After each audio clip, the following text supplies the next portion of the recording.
Kwanza naomba nitumie nafasi hii kuwashukuru sana mtandao wa polisi wanawake katika mkoa wa kipolisi wa Ilala kwa kazi kubwa ambayo wameifanya. Lakini sambamba na hiyo, kwa siku ya leo walikuwa ni siku yao ambayo wanafanya mkutano wao na tathmini ya kazi zao katika kipindi cha mwaka mmoja, lakini na mpango wa kuelekea 2026.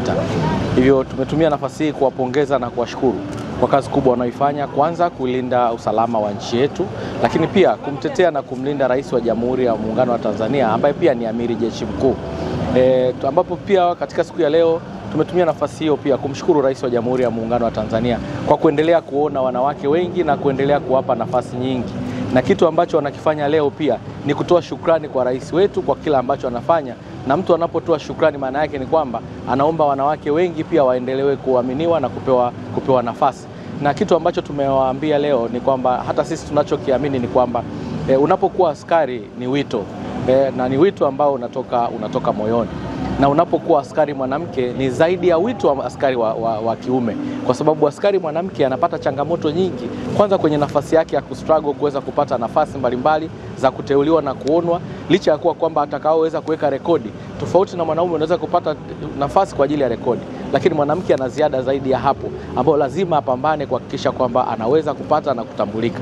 Hivyo siku ya leo ni kuendelea kumshukuru rais wetu, lakini sambamba na hiyo utakapomuona askari mwanamke ambaye amepata huo wito na wito zaidi ya wito, ni kwamba mwanamke huyu sasa ni jasiri, mwanamke huyu ni mzalendo wa kweli kwa taifa lake, lakini mwanamke huyu ni adilifu katika nchi yake. Na ndio maana ukiona askari wengi wanawake wanakuwa waadilifu katika maisha yao, wanakuwa waadilifu katika matendo yao. Hivyo tumeendelea kuwapa moyo, tumeendelea kuwasupport na kuwaambia sisi kama viongozi tutaendelea kuwaunga mkono. Rais wa Jamhuri ya Muungano wa Tanzania anawaunga mkono, na sisi watendakazi wake tutaendelea kuwaunga mkono na kuwasupport. Moja ya jambo ambalo tumesema tutaendelea kuwasupport ni masuala ya uchumi. Mara nyingi wao wanajadili kuangalia maisha ya watu, usalama wa watu na mali zao. Na sisi kama viongozi tuna wajibu wa kuangalia maisha ya maaskari hawa wa kike na watoto wao ambao wanaenda kuwatunza huko mbeleni. Lakini pia maisha baada ya kuwa askari mwanamke anafanya nini na familia yake inakuwaje. Ndio mambo ambayo tumesema kama halmashauri ya jiji la Dar es Salaam tutaendelea kuona namna gani tunawathamini askari hawa na kuhakikisha kwamba hata kile mapato ya halmashauri yanayopatikana kama sehemu ya 10% ya mifuko, kuona namna gani kwenye chama hiki wanaweza na wao wakanufaika, kwa sababu kwanza wamekuwa sehemu ya msaada kwa halmashauri yetu ya jiji la Dar es Salaam kwenye makusanyo yake ya fedha. Lakini pia kama halmashauri ya jiji, na hawa ni kina mama, ni wanawake katika halmashauri yetu, kwamba kuona namna gani na sisi tunaweza kuwasaidia wana ndugu, wana familia, wana watu ambao wanawategemea. Wito wangu ni kwamba kwanza waaskari wote wanawake tuendelee kuwa kwenye sehemu ya timu hii ya mtandao wa askari wanawake. Lakini wito kwa majeshi mengine ni kwamba kuona namna gani na wao wakawa na mtandao wa maaskari wanawake. Nilichoweza kuahidi kwa siku ya leo, maaskari wote wa kike katika wilaya yetu ya Ilala, katika eneo hili, tutahakikisha tunakaa pamoja, tunatafakari pamoja na kuona namna gani tunasaidia askari wanawake. Mtandao wa polisi wanawake ni chombo ambacho tunashirikiana au tunafanya mambo mbalimbali kuhusiana na jamii, lakini bila kujisahau sisi wenyewe kama wanawake.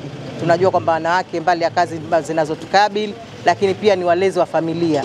Kwa hivyo tumekutana leo kwenye kikao kazi ambapo tutapata mafunzo mbalimbali juu ya maisha yetu ndani ya kazi, lakini maisha yetu baada ya kazi. Kwa hivyo ni kikao cha siku moja ambacho tutajadili masuala mbalimbali yanayotukabili, kama tunavyofahamu kwamba mwaka huu wa uchaguzi, lakini pia kwa kumshukuru rais wetu. Tunaona kwamba viongozi wengi wa kike mabega yao yamependeza kutokana na kwamba vyeo vimeongezeka kwa askari wengi. Kwa hivyo tulikuwa na mkuu wa wilaya ambao tunataka kwamba tufikishie salamu zetu kwa Mheshimiwa Rais ambaye ni Amiri Mkuu wa majeshi ya ulinzi na usalama. Kwa hili ambalo anatufanyia, bado anaendelea kutushika mkono, kazi zetu zinaendelea vizuri, changamoto mbalimbali zinaondoka, vitendea kazi vimeongezeka. Kwa hivyo tunashukuru, kazi zetu zinakuwa rahisi.